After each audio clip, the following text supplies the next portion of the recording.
Peace. We getting ready to start the show in just a few minutes. So stay on. I got a special guest. Brother Scimitar Bey is going to talk about his beginnings in the 5%. So we're going to have a very interesting show for the Knowledge House. And I want everybody to stay tuned, all right?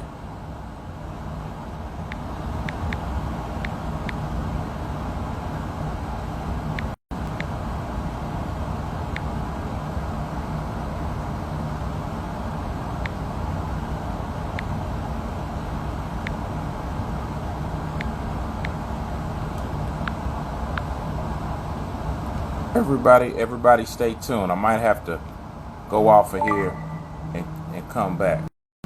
All right, y'all, just hold on. Got one of my big brothers coming on here. So we're going to get started here in just a brief.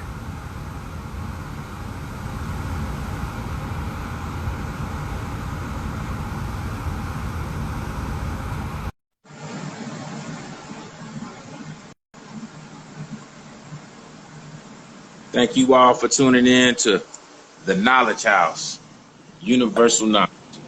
All right, Brother Scimitar Bey, can you hear me? Yes, I can. Islam.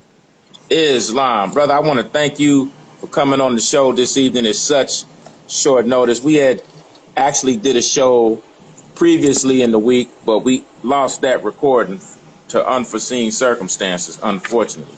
So we had to do another show. And this is the second show that we're doing, okay, as a follow-up for that. So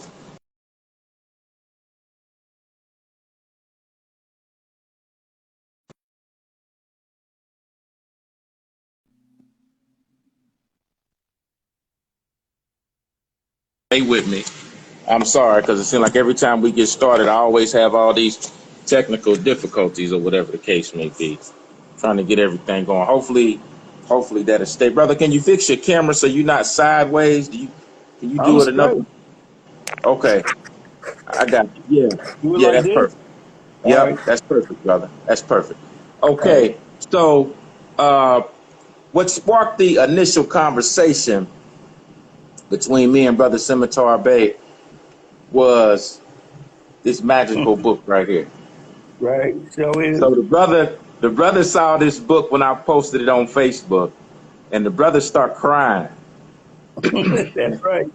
And excuse me. And I want you to talk about what does this book mean to you, brother Scimitar? It means a new beginning on the journey of our Islam. In its most primal beginning. And the 5%ers in Harlem, New York, Street Academy was a salvation for the brothers and sisters that was in the hood. They couldn't really join with the Nation of Islam because they had such strict rules and regulations. But at the same time, these brothers was able to deal with the different characters, no matter what was going on with them, whether it was on drugs, criminal, whatever. They set us in a university called Street Academy, and they educate us on life, mathematics, science, and everything, brotherhood, love, truth, and about the Father, Allah, who was in the Nation of Islam, was in the temple, who wound up being murdered in a elevator. But what he left was a legacy of truth for the urban, grassroots people in all America and all over the seas. Because what I'm saying is there's a ghetto everywhere. And he had the answer for all the ghettos. That's what I'm going to say. It means to me new life, new knowledge. It gives me a sense of self-being, as far as not being a Negro slave or be something for the policeman to bust his billy club upside my head and stuff like that. It gave us a chance to have our own businesses and learn how to do whatever we could do to make the community right. But the lessons are so beautiful. The mathematics, the alphabet, the 120, the supreme mathematics, or wisdom, all of it was beautiful. And by the time you got through with it, the classes and whatnot, they said when we go out into the world that we should make a bond to see what we're going to do to bring back to the community to make the community better.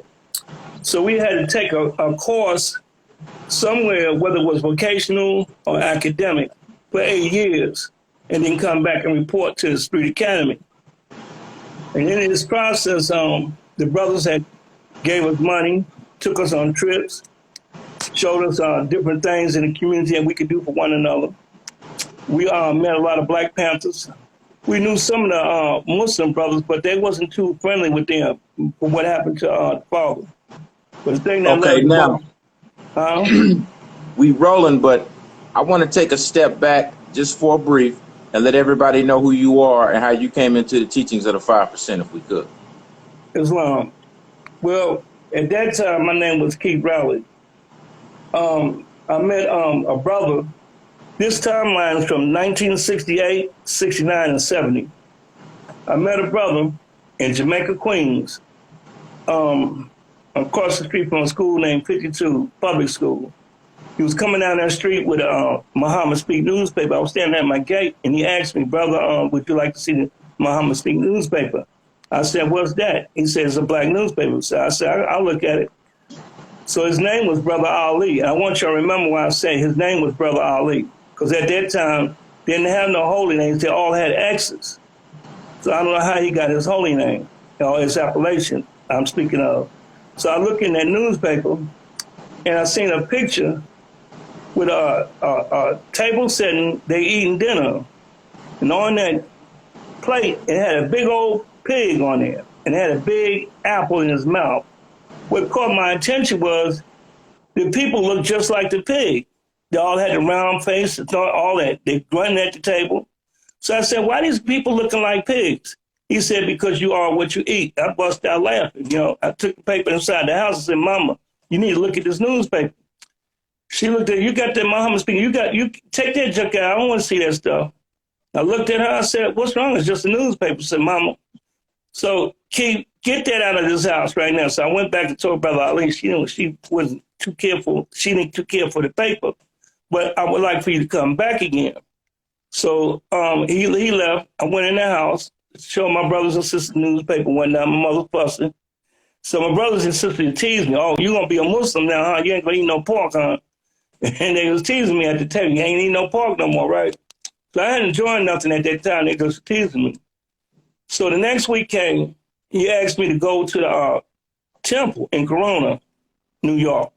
I think the brother name was Larry. I think he's a national spokesman now or ambassador overseas, Larry something X. But that's the first, that was the first minister I heard in Nation Islam. So they took me to Corona. When I got in there, well, on the ride, I keep forgetting, on the ride over there, Farrakhan was hot. He was teaching, and he was teaching about Malcolm X being a traitor and all that stuff. They were saying he needed to get his tongue cut out of his mouth and all. I heard all of that, but I didn't pay no attention. I didn't know how serious that was. So when we got to that temple, I went in there. They had the blackboard, had a tree with a man hanging from the tree, and they had Islamic store on the other side, and the minister was teaching us about who he is. So I sat there for the first 30 minutes.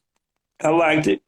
And he said some other stuff. And when I come out of that meeting, I thought I was a black Superman, man. I wanted to cut heads off. I wanted to get them Europeans real bad, because he's let us know that they lied to us and they took our land. They took everything from us and left us nothing.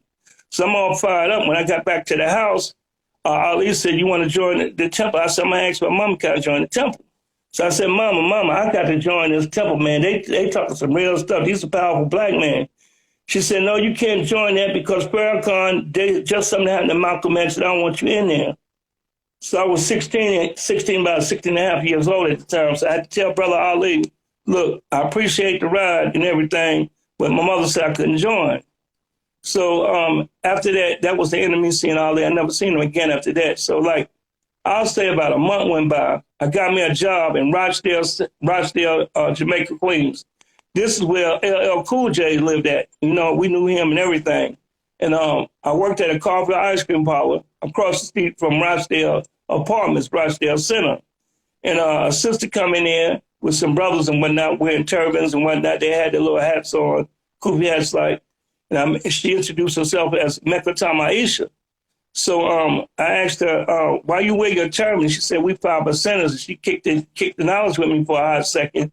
And she said, we the poor righteous teachers teaching the 85%, the 85% about the 10%, the bloodsuckers of the poor, and you know the drill. So she asked me, do you like to lie? I said, yeah, when I get off work, I'll roll with y'all. And I did that. So time went on real quick.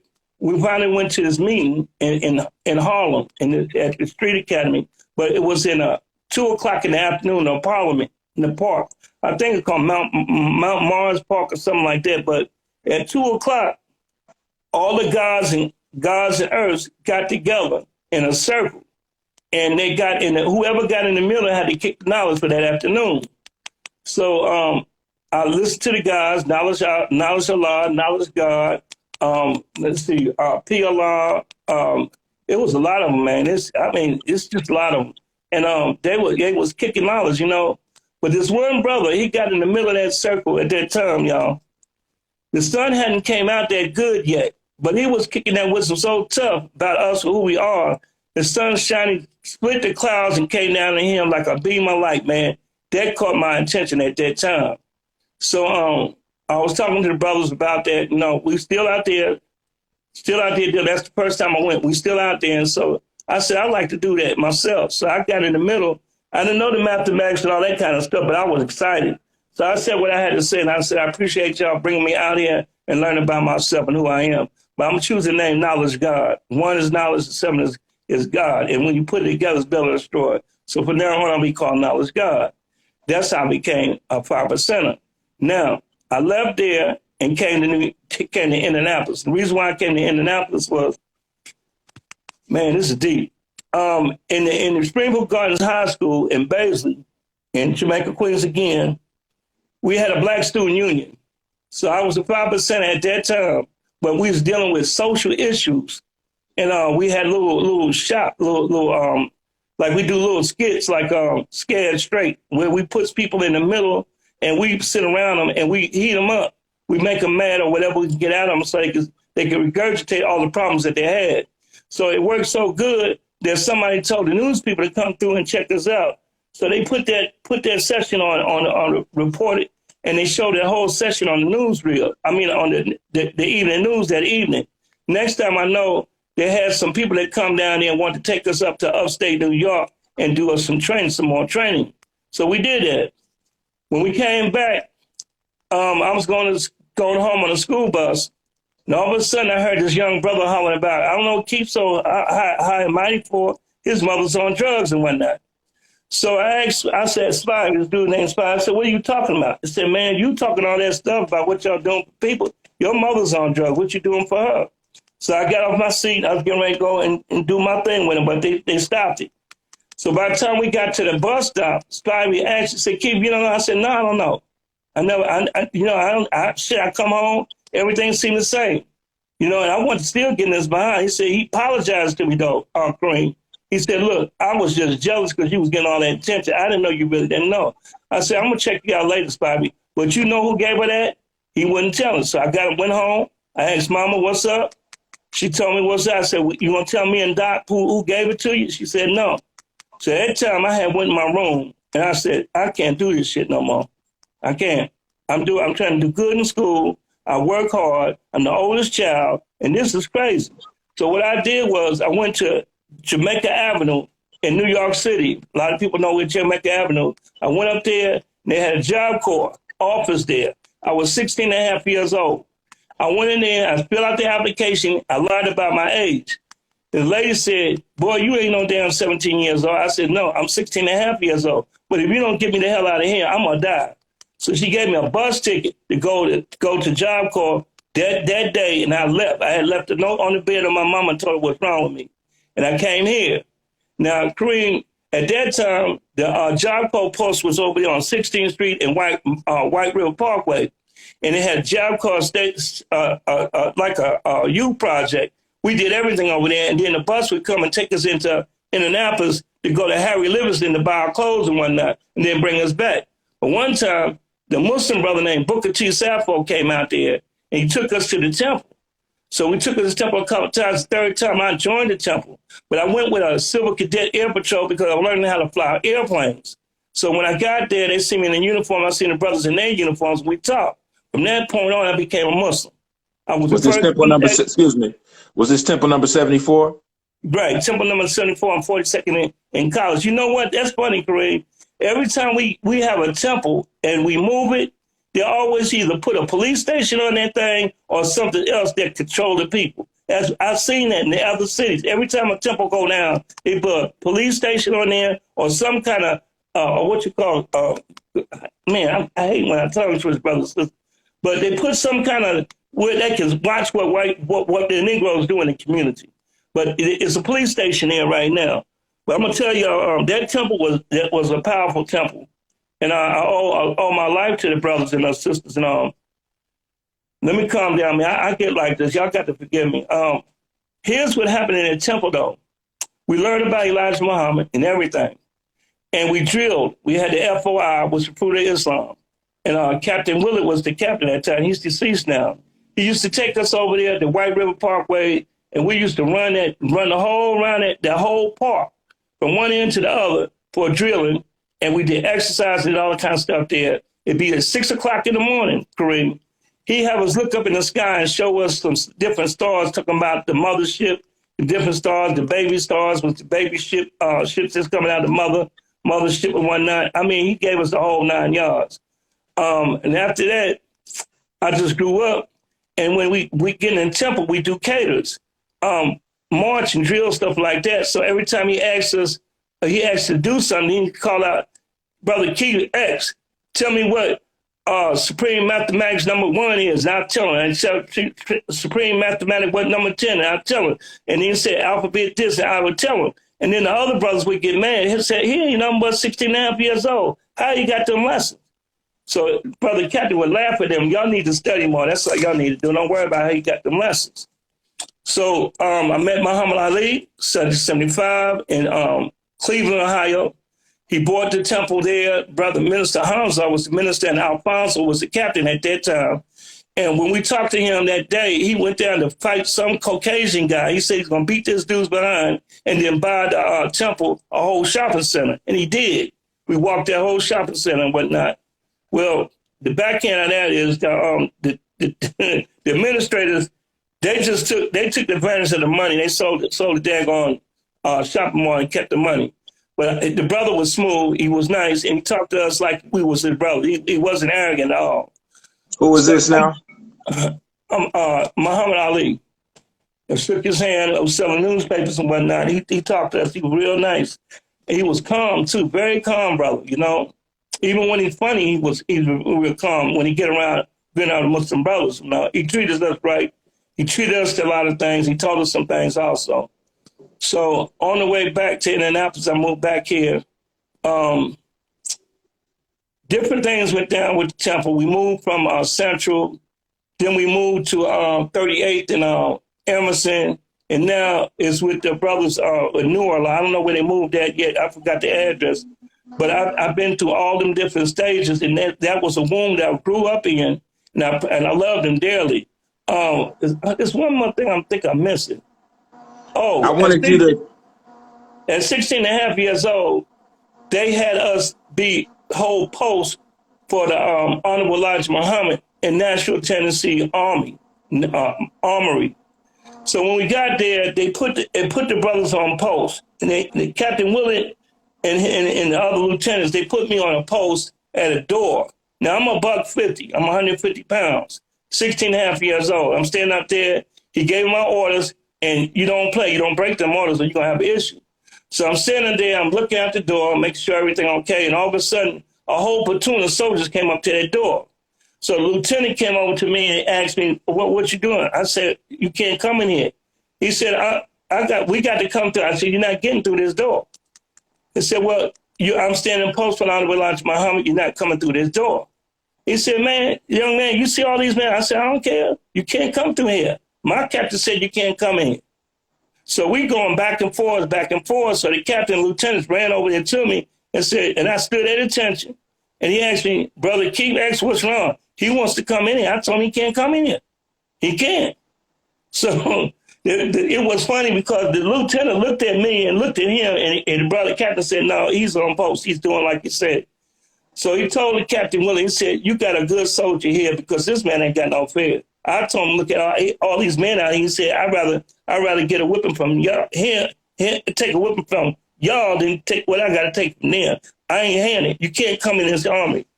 And that cream let me feel the power that the Honorable Elijah Muhammad is putting in every individual if you stand your ground. And remember what I'm saying, stand your ground. That's very important about telling this. So is there anything else you want to know right now? You was trying to say something. You told a beautiful story about you and the 5%ers in the park. You was in Roxbury Park. Oh, I'm gonna get to that. I forgot that. I'm in a time capsule with you, and I'm really nervous. But let me go back. Don't be nervous, brother. Hey, let me go back to 1968 to 9. Rochdale Center, the Earth, Wind, and Fire came there to play. It was a Saturday. And Rochdale Park is right there with they got the big Rochdale apartments, and they're in the park. They got a big football field. Both sides of the football fields was made out of dirt mounds, and they had wooden seats in it. So on the other side of that was a basketball court, and it was a handball courts. So when we come out of Rochdale Center, where Earth, Wind, and Fire was playing, he was over. Me and the brothers and sisters, our gods and Earth, 5%, we coming out, we all getting high, a little wine, a little weed and stuff. We having fun and whatnot. And we talking to each other. We was laughing, having a good time. All of a sudden, we were surrounded by all these people that's come out of Rochdale Center. So Prince Allah and Allah Love, they said, look, get the brothers around and sisters, and let me do the talking. He said, when I wrap my hand with this white handkerchief, get ready because we getting ready to thump. So they talked crap to him. He didn't talk crap back. He just told him, he said, look, man, we ain't for this. We ain't no gang. We peacemakers, and that's all it is to it. So we don't know what your problem is. We not no gang. So the dude said, yeah, y'all, woo, woo, woo, woo, woo, woo. Next thing I know, he stole the dude. I'm standing right next to him. I'm looking at him. I'm looking at all these people out here. He done knocked the dude out. Now his brother is what's his name? Prince Allah Love. He's a boxer, and he's an enforcer. I'm sitting right next to him. They all jumped us. We rumbling out there. I mean, the sisters in the middle, but them sisters was rumbling too. And I don't know how it happened, but it had to be the spirit of Allah. 5 or 6 dudes had got on top of me. I don't know how to this day I got the niggas off of me. They was heavy. And I said, Allahu Akbar, and I just stood up, straight up, and got them all off me. I started swinging everything I can. I'm hearing zip guns going off. I'm hearing pistols going off. I'm hearing people calling, they hurt. I got to get out of here. When we got through fighting one down, we left and went to a Rochdale apartments where Queen Mecca, Mother Pearl, Aisha lived, and we all went back over there. Now, other sisters, they went somewhere else. We got the reports that some people got shot, some people died there, some people got their hands broken and whatnot, some went to jail. So we're talking about that whole incident, and I got some blood on me. Prince Allah, he's okay. Allah Love said, he told me, he said, you little nigga, you fighting out there, shit, I want to get home. I had to go home. I ain't trying to hear that. Well, and the 5%ers, it's a funny thing. I'm going to say this again. Kareem, what's going on with your camera? They're the only group in the struggle of the black struggle that didn't sell us out. The Nation of Islam sold out. The More Science Temple sold us out. And all the little satellite groups sold us out. The 5%ers, Gods and Earth, did not sell us out at no time. They took a licking and kept it going. They kept it real. So anybody want to say anything about the 5%ers, that's one thing they didn't do. They might have had their little reaper, they had my little coat or whatever, but they stood the truth. They stood the ground. And Allah told them to do that. The Allah the Father, he was Allah the Father. I got to give it to them. So anybody want to talk crap about the 5%ers and whatnot, that they don't know what they're doing. They know what they're doing. You're just jealous. So I'm gonna get on with the rest of it, man. I just love when people don't sell us out, though. You know. So I left. Like I said, I came to Indianapolis and everything, and I started to get kind of weary because I noticed that the Muslims, they had their little cliques. If they didn't like you, they just want to put you to the wayside, or if they thought you was too weak or you didn't make enough money and stuff. They always talk that unity stuff, but when it comes down to needing some help or something like that, they wouldn't do it. So I got kind of tired. I went in and out of the temple, and I wound up on 33rd in college. Now, here's the thing everybody needs to know about the Quran. This is what changed me and got me coming to the mosque. I'm reading the Holy Quran, and my son comes in the house and said, look, I'm reading the Quran in Arabic, perfected by Allah. Okay, and he said about Gabriel. So he said, Daddy, why you say that's Arabic? I said, because it is, because Angel Gabriel spoken to Muhammad and purified the Arabic language. She said, okay. He came back the next day with the Rosetta Stone. He said, Daddy, now look in this book, in the back of this book, and find the Arabic. I did. The Arabic is meta script. It's not the Arabic. It's a misnomer. The Arabic is misnomer. Then I got to think about Imam Warfdin Muhammad was telling us that they took and changed the feminine of the Quran to the masculine because they male chauvinist pigs. Also, they changed the theme of Allah and say, we are generous slave service of Allah. So they get justified just like the Christians, that's where they got it from. They had them slaves in Africa. So I'm saying, damn, they twisted the language of Allah for their own self. They told us they invented a lie against Allah. So I'm saying I was through at that time. I don't care. I don't want to hear no more. Kareem. I said, because why are you going to lie on a word that's supposed to be from the Creator, and then you're going to keep everybody in this what I want to say, hologram of lies, and y'all know it's lies, and this all this Satan death all the way around us, It's not going to touch me, brother. And I'm going to tell you something. I thank my son for showing me that because I would have been still into that deep sleep. So my next thing about this is Imam Warfdin Muhammad upset me about the 5%ers because he did do a video on that. So they asked the question about the 5%ers.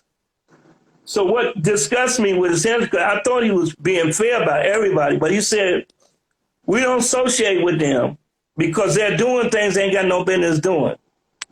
And I listened to that. I said, why would he say that? I mean, because the 5%ers didn't do nothing to no, but the Muslims did something to them, but they didn't do nothing to 5%ers. So that's the only thing that I didn't like that he said. Everything else I was cool with. So being a Moor, I learned a lot of things too because they're lying also. They told a whole lot of lies. And myself and Brother Kareem here, we done grew up, we know what the lies are, and we had peace with ourselves. So I'm going to try to cool it down there. But I want you brothers and sisters to know about the 5%ers. You need to get their materials because that's your elementary interest to Islam on the Sufi side of Islam. And you'll graduate on that side. Because the Muslim brothers and some of the Moor brothers, they be playing games. But them brothers, they're the truth. They're giving you true knowledge and wisdom and understanding, and you live your life by that the teachers. So it's one thing I want you to know also. In 1913, when the Honorable Noble Jubilee came to America and did what he did for us, all these people out here talking about they know better than the prophet, he ain't no good, he was this, he was that. I'm going to say this. If it wasn't for the prophet, Noble Jew Ali, would nobody that's living now have anything to say. They couldn't argue about anything because when he came, we were still 3/5 human beings, and we still talking about massa shuffling our feet. Did nobody on the other nations come over here? Did no Arabs come over here? Did no Muslim brothers over there come over here to enlighten us, come in our communities, share the wisdom with us, and keep us out of dark, take us out of darkness? No. The Muslim came over here selling pigs, like the Jews came over selling pigs. The Muslims exploited us like everybody else exploited us. Prophet Muhammad didn't do that. He cleaned us up. He did the best thing he could. So when these other factions of Islam got upset, they saw where he was going, they destroyed the whole situation. After he was assassinated, I say his character was assassinated. He went and made his transition. They stole everything. They throw his stuff out in the street and all that stuff, and they want to talk stuff.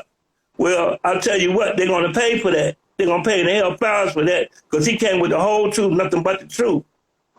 And I say the 5% is the only ones that's really preserving that, other than some brothers and in depth changes, they're still dedicated to the Prophet Muhammad. But the closest thing you're going to get to, but the closest thing you're going to get out in those streets about the Prophet is in that 5% group. Y'all can say I'm wrong or not, but they got them. Can you give me an example? Huh? Can you give me an example? Example, like when it comes down, first of all, when it comes down to knowing thyself, for one thing, because they teach that, and know who you are and your essence and your being. They keep it at.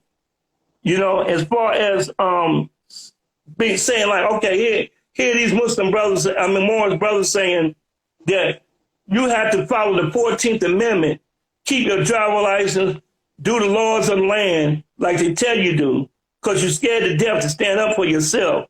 The 5% kept it like the Prophet. They won't say this, but they keep it like the Prophet say. They don't want the instruments of the Europeans. They want their own. They want to be their own nationality and prove it. That's one thing. The other thing is they don't talk to separatism and talk about we can't do nothing for you. They break their back to make sure you have what you need: money, clothes, food, and shelter. They do that now.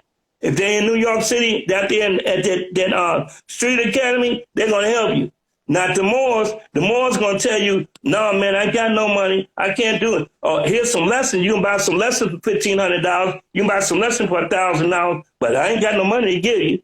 So they not like that. They don't do that to each other. That's what I love about them brothers. Yeah, that's serious, man.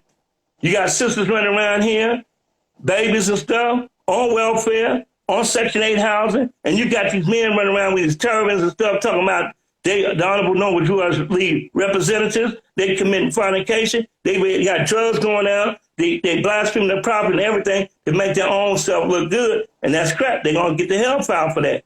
They're going to get it for that. And I'm sick of that mess. I'm going to explain this, Brother Kareem.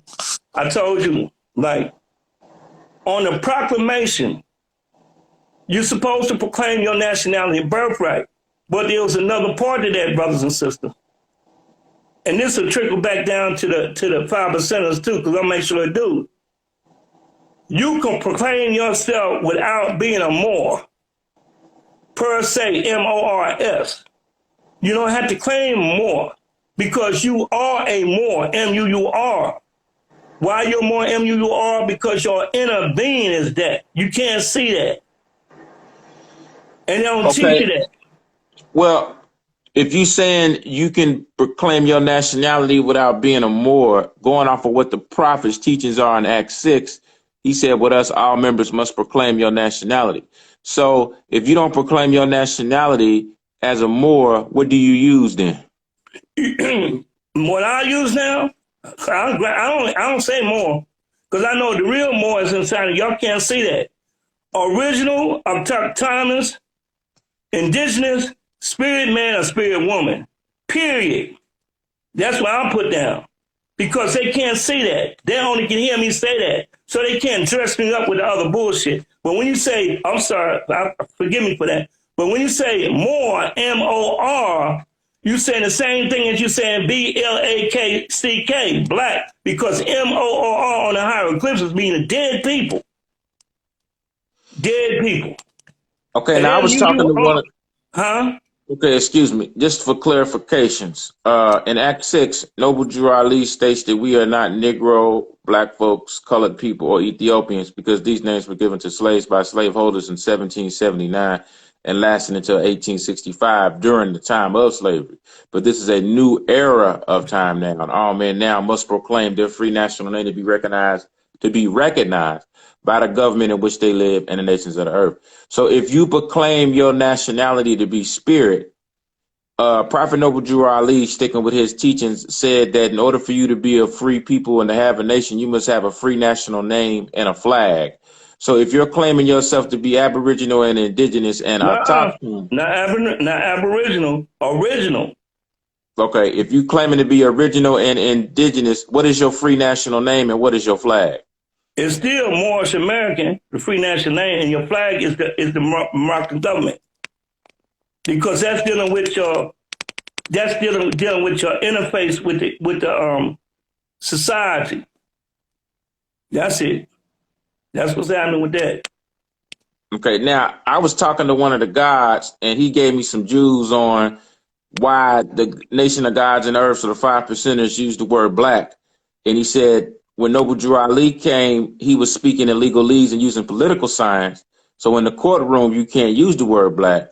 But he pulled and he said, because we know that puts us as civil liter mortuus, meaning we're dead in the eyes of the law and we don't have any constitutional rights. True. But then the brother said that this is where I was impressed, because he said that he had an astrophysicist book. And in the astrophysicist book, he said black don't mean death. In astrophysics, which we can say that's a higher plane of knowledge or information, it said that black means universal force and universal magnetic attraction power. True. I ain't got no problem with that. Just when it comes down with us talking this status and standing and status, black is no good.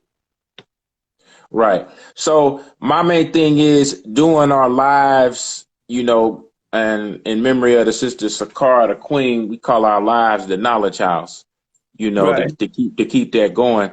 My goal is to have a forum to where 5%ers and more science and Nation of Islam and Hebrew Israelites can come to an agreement and an understanding and unify. So that way, when the 5%ers say the black man is the original man, cream of the planet Earth, father of civilization and God of the universe, they understand that they're Moors. But when they say black, it's coming from an astrophysicist concept, stating that they're dealing with the universal force and power on a metaphysical plane. But when more science uses the word black, it's dealing with political science. Okay, I ain't got a problem with that. But the thing is, who is the original man? Say that again. The original man is the Asiatic, according to their teachings. The original man is the Asiatic black man. Okay, well, let me explain that to you. That ain't the prophet's teaching. I mean, that ain't Elijah Muhammad's teaching. That came from Farrakhan. Farrakhan changed it because it was an Asiatic original man. It was an Asiatic original. What is that? How you say it? The Moor. Farrakhan put that black man in there. Yes, he did that. Because he teach that at first. So you saying that the father never said the original man is the Asiatic black man? No, he said that because that's what they were teaching at the time. But I'm telling you, Farrakhan's the reason for that black man being in there. Now, on the astrophysics stuff, if you're talking about that, a black man on that tip right there, I can play with it then, but not as our identity, because you're dealing with metaphysics. You're dealing with the universal forces of nature. But when you come down here in the earth plane, no, we can't have that. We can't have that for the people. So you made it clear. You got the reality here and who we are on this plateau, and you got the brothers to do the metaphysics, to do the power and force, and bring that into being. It's cool. I ain't got no problem with that. Okay. That's from my opinion. Let me say that. That's from my opinion. It ain't got to be sketchy and concrete. I understand. Dealing with the 5%, who was your enlightener? Prince Allah and Allah love. Okay. Yeah. And I was teasing you in one conversation because I finally got my hands on the lessons, and I said, "Well, man, how did you memorize all of that? So how did they do you, Prince Allah and Allah love?" I'm not going to. Man, Now, I was because 16. I was, huh? they I was say that a lot of people got their heads cracked in, man. sure, sure did. Look, man, I was 16 and a half years old, man. And I got the lessons. I studied them now. I did study them. But Allah loves, see, he's a boxer. And when he hits you hard. So he said, Brother Knowledge God, I was at the academy, right? And it was crazy. I'm sitting in the academy, and he said, Knowledge God. I said, okay, Allah, what's up? He said, you ready to do the lesson? So I got to looking around. I said, yeah, right? I said, damn, I tell him that. So he said, now look, brother, are you ready to do these lessons? I said, yeah.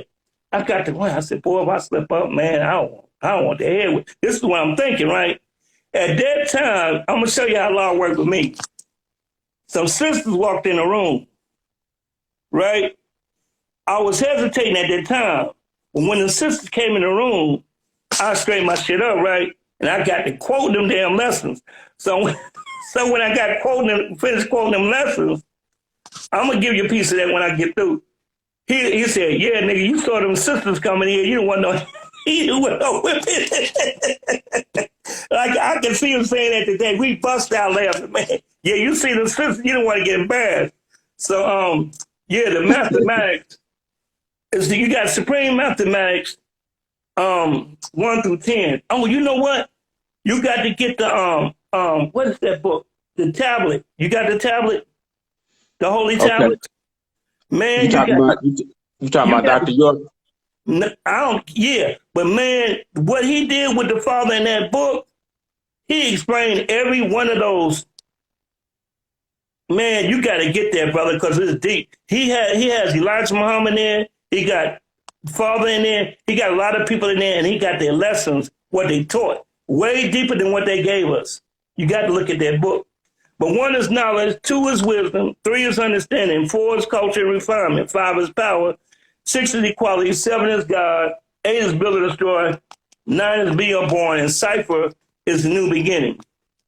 Allah, 1 is A is Allah, B is for be born, C is for understanding, D is for divine, E is for equality, F is for Father, G is for God, H is for He, I is for Islam, J is for justice, K is for king, L is for love, M is for master, N is for now, O is for cipher, P is for power, R is for rule, S is for savior, T is for true, U is for understanding, V is for victory, X is for the unknown, Y is for you, and zigzag zinc meaning understanding.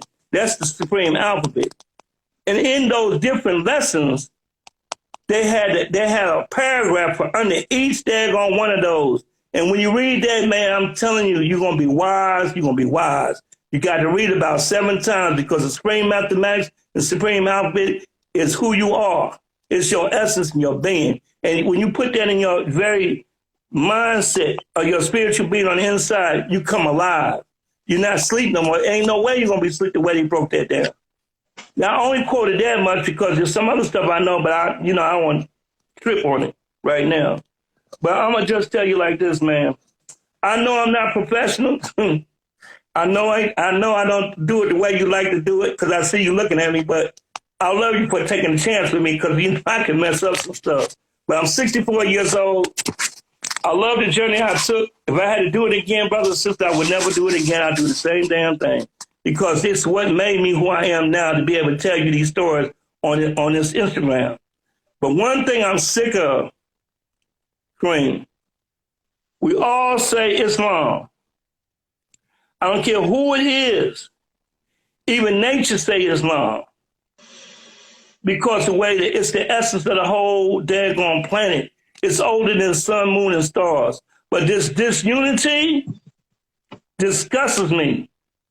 The disunity and the disloyal, not being obedient to the laws of equity in Ma'at, is the Jewish prudence of Al-Islam, the maxims, the 20 maxims of equity, the law, LAW. All this is all law. Allah is all law. If we follow those principles and precepts, we won't have this hell on earth. We bring it on ourselves.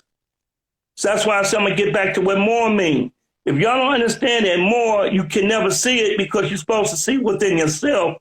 You're supposed to go into yourself and get connected with the macro Allah, with you, the micro Allah, and meet him at your heart, at Al Kursi, with your spirit and your soul. That's where you get the communication, so your 7 chakras will light up, your pineal gland will light up, your thymus and your pituitary gland will light up, and all your nervous system and your solar plexus and your belly will light up and line up with the universe like the daggone planets line up. Once you do that and you get your message from the sun, we can knock all this mess out almost overnight. But you're hard-headed.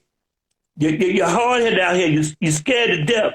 Coronavirus going around here. You're scared of that. These giving you these checks, these stimulus checks, they ain't nothing but token. What's getting ready to happen to the community and the so-called black community, y'all going to be devastated this summer because sooner or later the dollar bill is going to drop. And when that drop, it's going to be chaos out here. But I'm not worrying about that. You had warnings since 1928.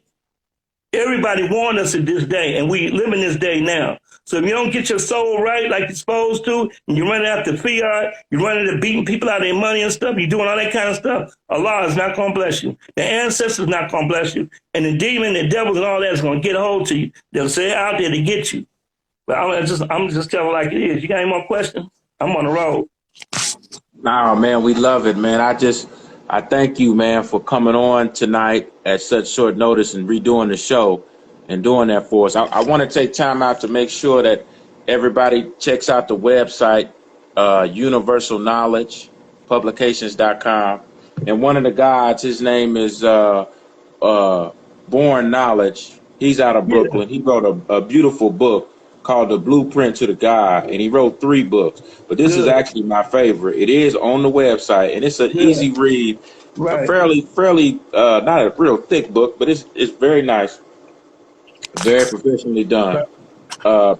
Checked out this brother's book for that. It's just an excellent book. And then also too, we got the Supreme Lessons of the Gods and Earth. Yeah, so you know, get that. That's a museum piece for me. I'll live that. Yes, sir. Right. But Yes, I got sir. one more thing to say before you go on. The last time I forgot this, I'm gonna get it right.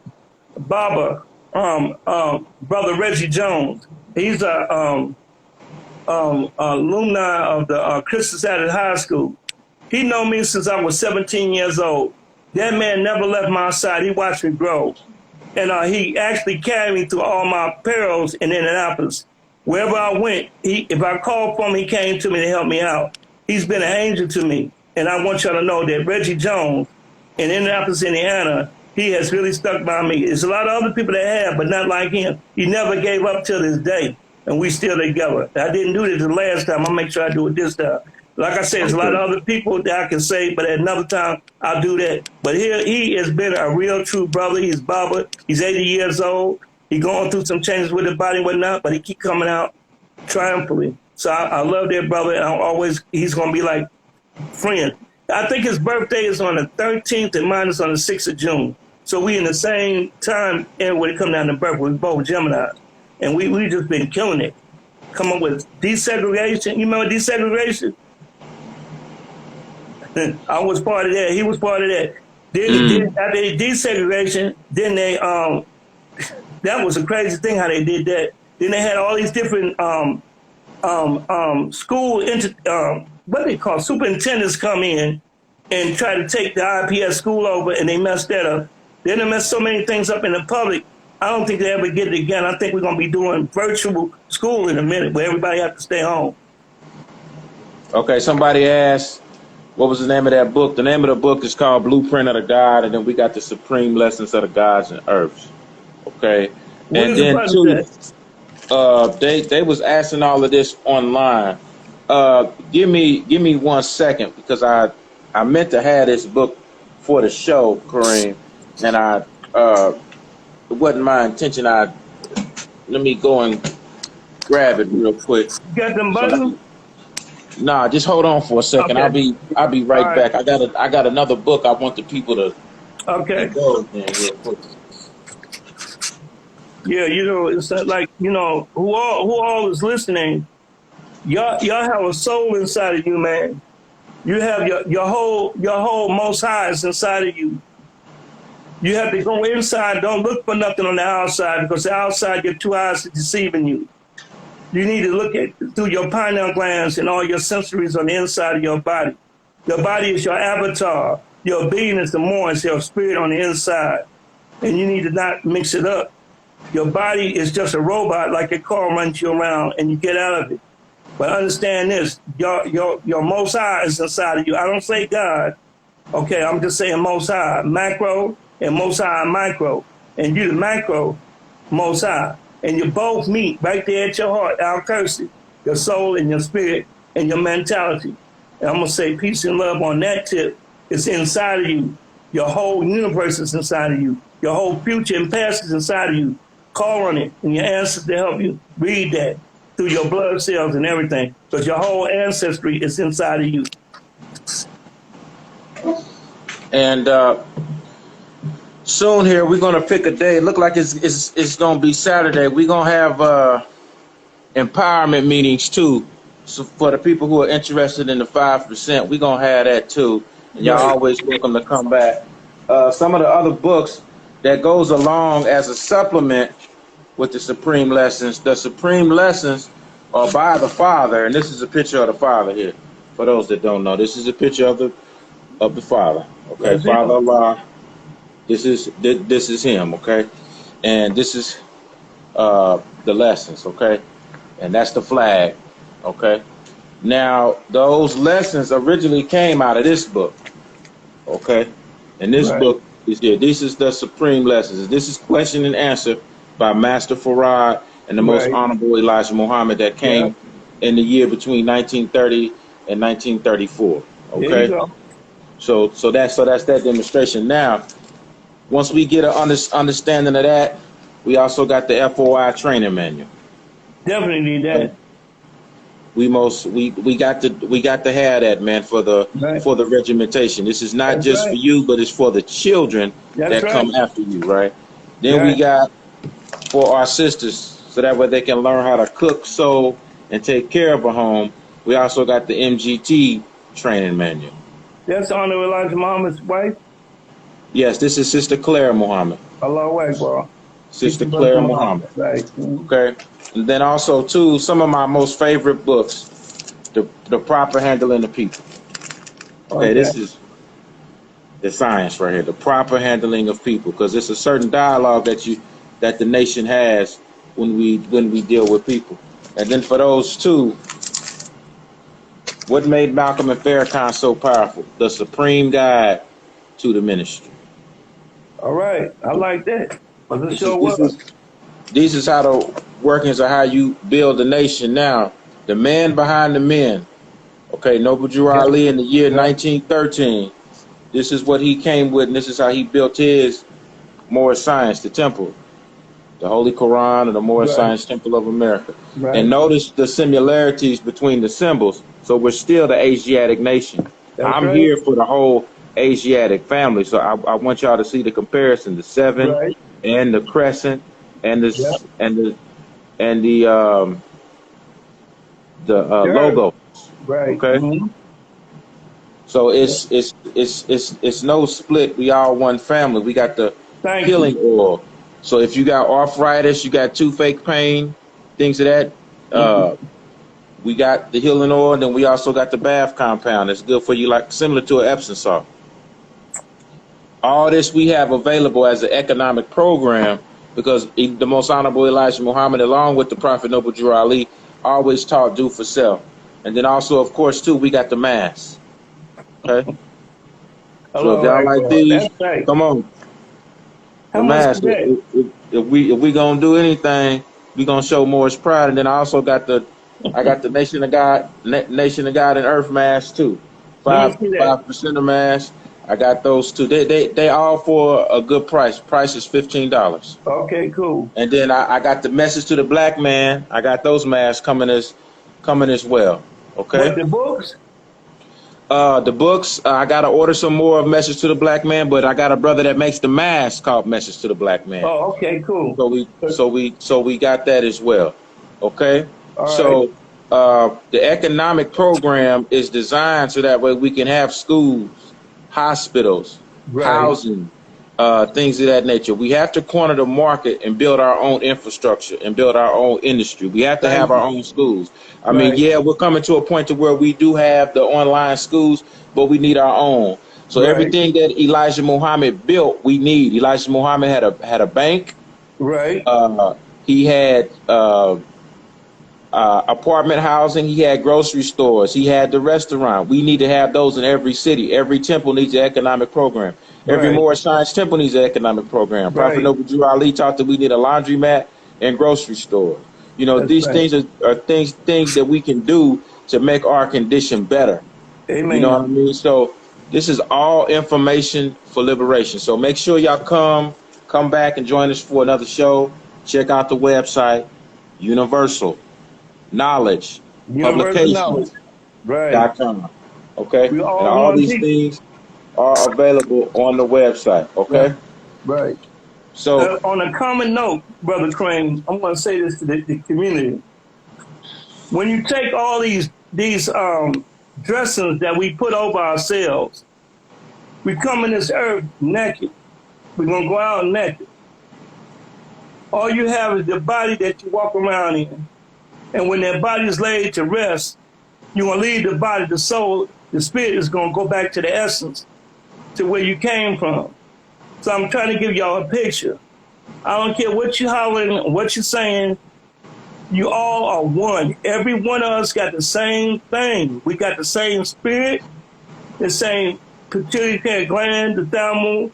We got the seven chakras, the solar plex, the nerve system, and we can contact the universe by thinking through our mind.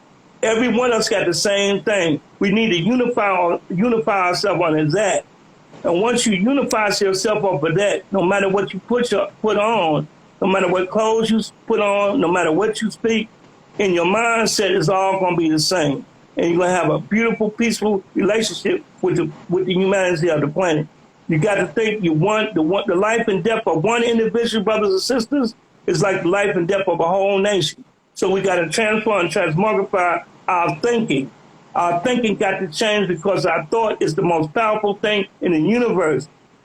It's electric, and it gives life to everything. And your words, from your words, your mind think a word and you speak it, and you speak that word, you create world. And you create the world, and you ask for something through your subconscious mind, and your subconscious mind is massaged with your passion, and it kicks it out in that universe, and the universe, it shares that reality and brings it back and be fruitful for you. So anytime you think of love, truth, peace, freedom, and justice, love instead of hate, and put it out there, that's what you're going to get. And if all of us do that, and we just do that one thing, love, truth, peace, freedom, and justice, love instead of hate, in the mornings, in the afternoon, and at night, besides the meditation, besides anything else, if you do them 3 chants 3 times a day, all of us, no matter what you call yourself, you unify. It's just like my man John Henry Clark said, all these people out here talking Islam and all this, they doing cosmetic